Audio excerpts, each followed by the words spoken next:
Hello बच्चों, good morning. कैसे हैं आप लोग? कल हमने आपको हिंदी सेकंड पढ़ाया था।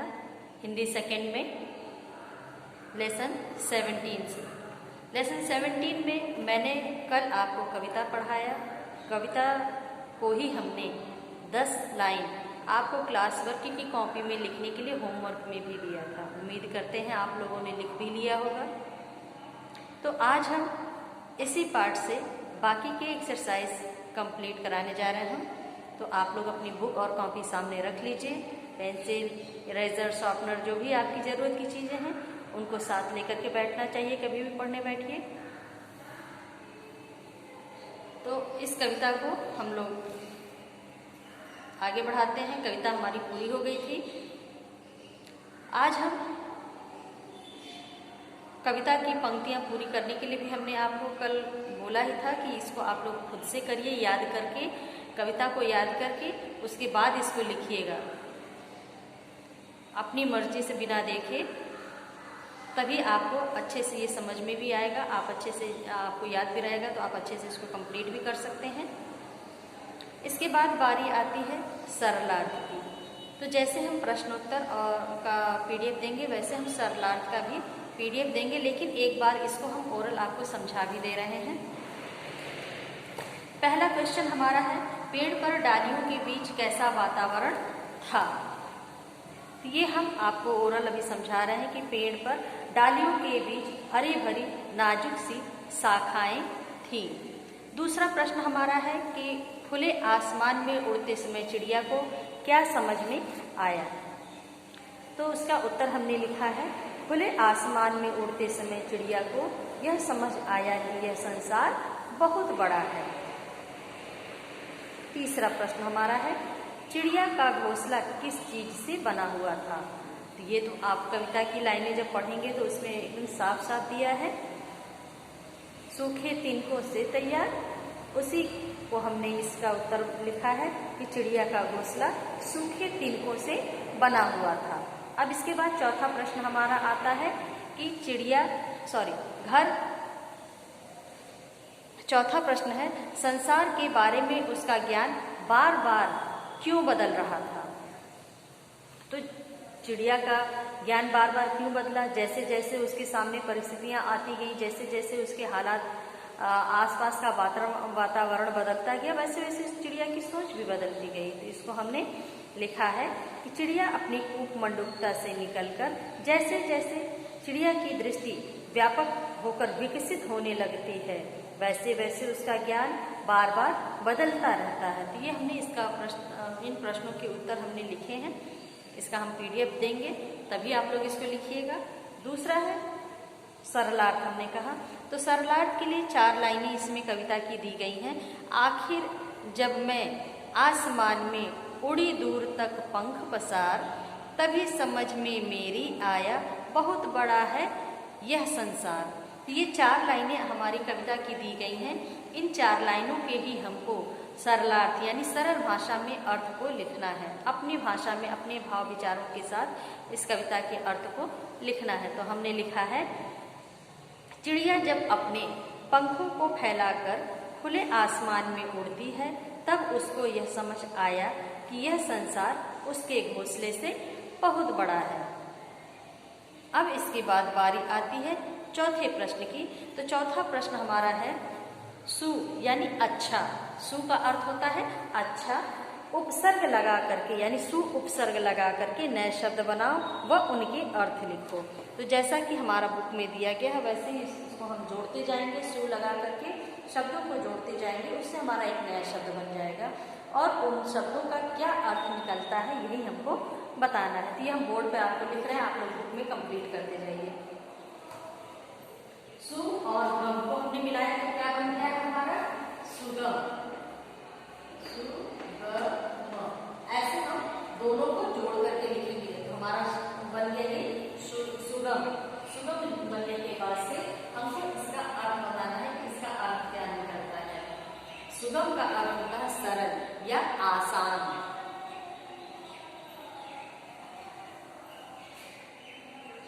आसान या सरल, कोई लिख सकते हैं, कोई भी आप याद भी कर सकते हैं, कोई भी आप लिख सकते हैं, या दोनों लिख लीजिए। दूसरा है हमारा सुपुत्र। सु और पुत्र को हमने मिलाया, तो बन गया हमारा ये सुपुत्र। सुपुत्र, सुपुत्र। सु का अर्थ जैसे कि आपका पहले भी इसमें दिया है, सु का अर्थ होता है अच्छा, पुत्र यानी लड़का, अच्छा पुत्र, अच्छा पुत्र। इस तरह से हमारा हो गया दूसरा। तीसरा हमारा है सुगम। सुगम का अर्थ होता है, सुगम हमारा 2 बार दिया हुआ है, आप दोनों जगह पर सेम यही पहला वाला ही लिखेंगे। सुगम का अर्थ होता है आसान या सरल, दोनों में आप वही लिखिए, 2 बार ये हुआ है। इसके बाद है सुशील। सुशील का हम लिख रहे हैं सुशील, ये सुशील लिखा हुआ है। सु का अर्थ होता है अच्छा, और शील का अर्थ होता है आचरण या व्यवहार। तो हमने लिखा अच्छा आचरण या अच्छा व्यवहार भी कहा जा सकता है। अच्छा आचरण, इस तरह से आप व्यवहार भी लिखेंगे तो वो गलत नहीं है। इसके बाद बारी आती है सुगंध। सुगंध हम इधर लिखते हैं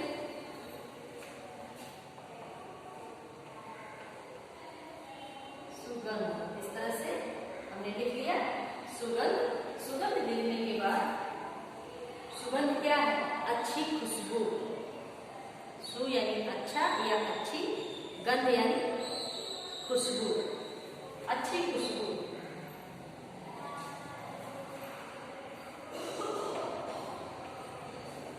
अच्छी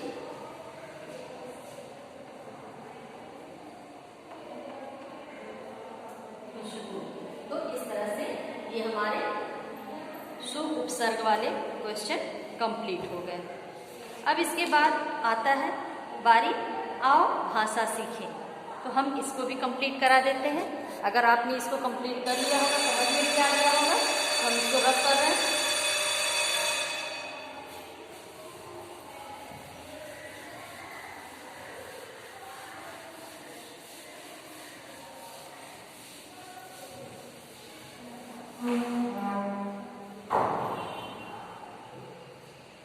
इसके बाद से आओ भाषा सीखे, अगले पेज पर आइए। वहां पर दिया गया है कि नीचे दिए गए शब्दों के 2-2 पर्यायवाची शब्द लिखिए। हर शब्द के 2 पर्यायवाची हमें लिखना है। तो पहला लिख करके दिखाया कि घर का गृह और भवन। इसी तरह से शाखा, शाखा से हम शुरू करते हैं। शाखा, शाखा का होता है टहनी या डाली, डाली। दूसरा है टहनी, टहनी। तीसरा है आसमान, आसमान। आसमान का होता है आकाश।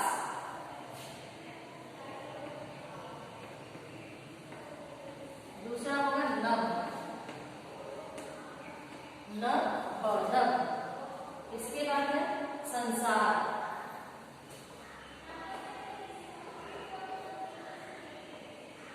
संसार। संसार का होता है दुनिया, दुनिया या जग, जगत, कुछ भी हम लिख सकते हैं। जग लिख रहे हैं, जग, जगत भी होगा। अब इसके बाद आती है बारी अगले शब्द की, सुकुमार। सुकुमार, सुकुमार का अर्थ होता है या पर्यायवाची भी कह सकते हैं कोमल या नाजुक, कोमल,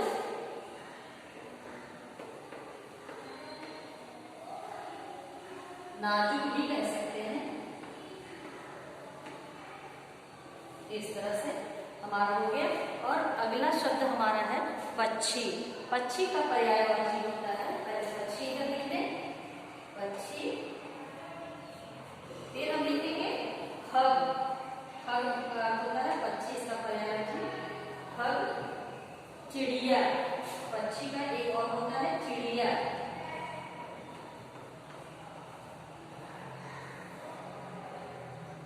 इस तरह से एक बार बोल दें, शाखा का, डाली, टहनी, आसमान, आकाश, नभ, संसार, दुनिया, जग, सुकुमार, कोमल, नाजुक, पक्षी, खग, चिड़िया। तो यहाँ तक का ये हमारा पर्यायवाची हो गया। अब बारी आती है विलोम शब्दों की।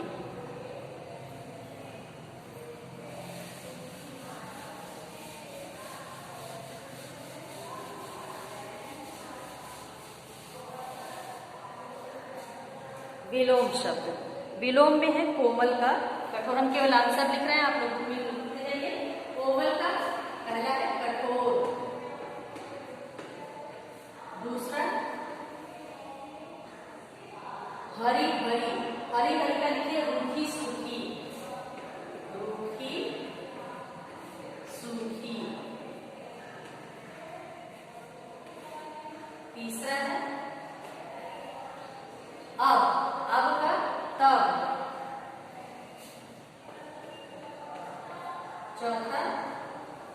चौथा हमारा पसार, पसार कोई चीज फैलाना, पसार का अर्थ है कोई चीज फैलाना। इसका विलोम लिखना तो लिखेंगे सिकोड़,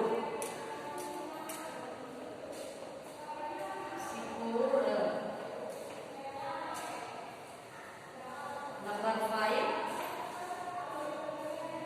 नंबर 5 पर दिया है बड़ा। बड़ा का विलोम होता है छोटा।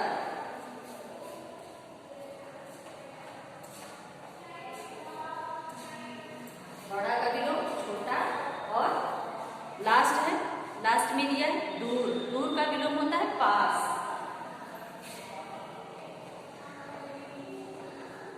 इस तरह से ये हमारा विलोम शब्द भी कंप्लीट हो गया।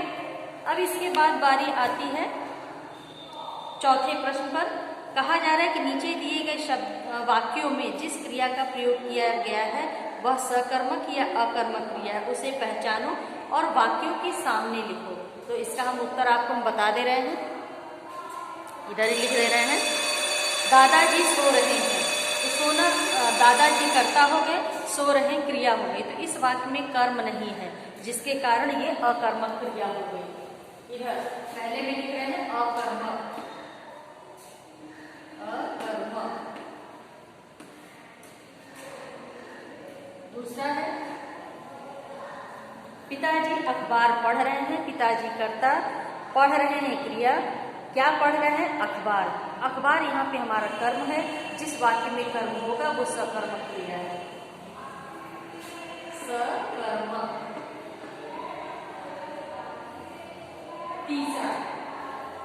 तीसरा प्रश्न हमारा है लड़की रो रही है, लड़की कर्ता हो गई, क्रिया रोने की हो रही है। इस वाक्य में कर्म नहीं है, जिसके कारण ये अकर्मक क्रिया हो गई, अकर्मक। और नंबर 4 पर वाक्य दिया लड़का फुटबॉल खेल रहा है, लड़का करता है, खेल रहा है क्रिया है। लेकिन क्या खेल रहा है? फुटबॉल खेल रहा है। तो ये फुटबॉल हमारा कर्म हो गया, जिसके कारण ये सकर्मक क्रिया हो गई, सकर्मक। इस तरह से आप अपनी बुक में कंप्लीट करिए इसको। इसके बाद बारी आती है पाठ्येतर गतिविधि। तो ये तो आप लोगों को खुद से करना होता है, लेकिन फिर भी हम आपको बता दे रहे हैं। पहला दिया गया है कि दिए गए संकेतों की सहायता से यदि मैं पक्षी होता विषय पर अनुच्छेद लिखो। नीचे शब्द संकेत भी दिए गए हैं, जिनको मिलाते हुए आप एक अनुच्छेद बनाएंगे। तो ये आप देखेंगे कि आपकी हिंदी फर्स्ट वाली बुक में यदि मैं तितली होती का अनुच्छेद दिया गया है। ठीक उसी तरह से थोड़ा सा तितली वाला शब्द को चेंज करके आप पक्षी उसमें ऐड करके आप चाहें तो उसको लिख सकते हैं। लेकिन आप अगर अपनी मर्जी से अपनी भाषा में अपने शब्दों का प्रयोग, जो शब्द संकेत दिए उनको प्रयोग करके वाक्य बनाते हुए अनुच्छेद लिखेंगे, वो और अच्छा होगा। तो ये आप खुद से करेंगे, इसको हम नहीं बता रहे हैं। कि कैसे आप क्या क्या शब्द इसमें दिए गए हैं, आपको बस उसको जोड़ करके एक वाक्य बनाते हुए अनुच्छेद लिखते जाइए। दूसरा प्रश्न है भारत के किन्हीं 4 राज्यों के नाम लिखिए। तो भारत के 4 राज्य हम आपको लिख देते हैं।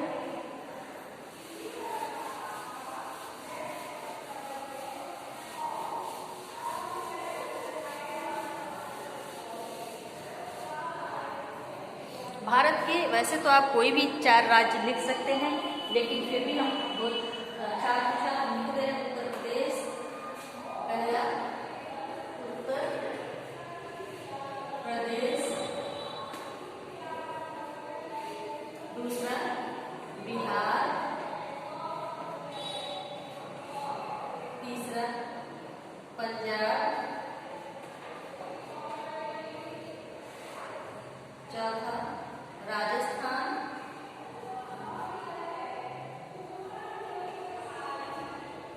तो इस तरह से हम 4 राज्यों के नाम आपको लिख करके दे दिए हैं। आप चाहें तो यह भी इसको लिख सकते हैं या दूसरा कोई भी लिख सकते हैं।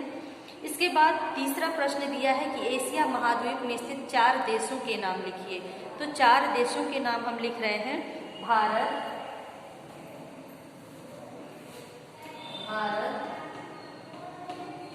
दक्षिण कोरिया,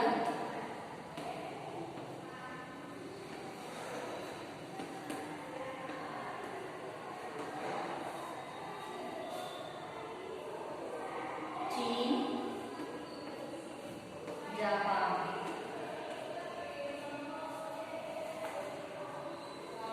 ये हो गए हमारे एशिया के 4 देश। इसके बाद लास्ट क्वेश्चन दिया है उत्तर प्रदेश के 4 शहरों के नाम लिखिए। तो हम इसको भी आपका कंप्लीट करवा रहे हैं। इधर में आप लिख लीजिए गोरखपुर,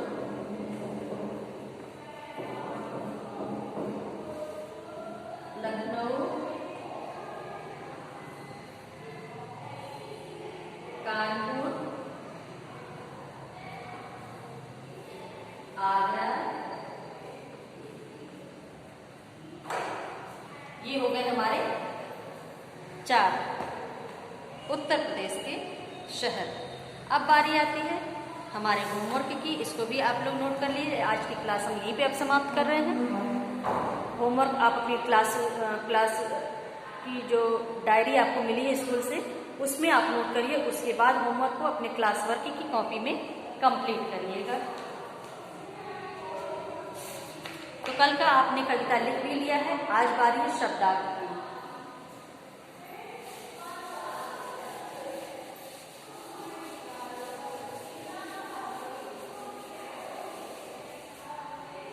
शब्दार्थ को अपनी कॉपी में लिखिए।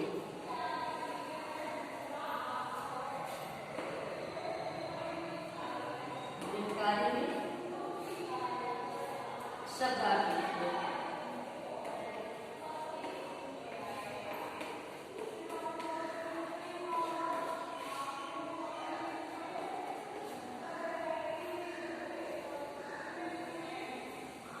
ये है आज का आपका होमवर्क। इसको आप लोग स्कूल डायरी में लिख करके इस क्लास वर्क की कॉपी में कंप्लीट करिएगा। आज की क्लास को हम यहीं पे समाप्त करते हैं। अगली क्लास में हमारी आपसे फिर से मुलाकात होगी नए लेसन के साथ।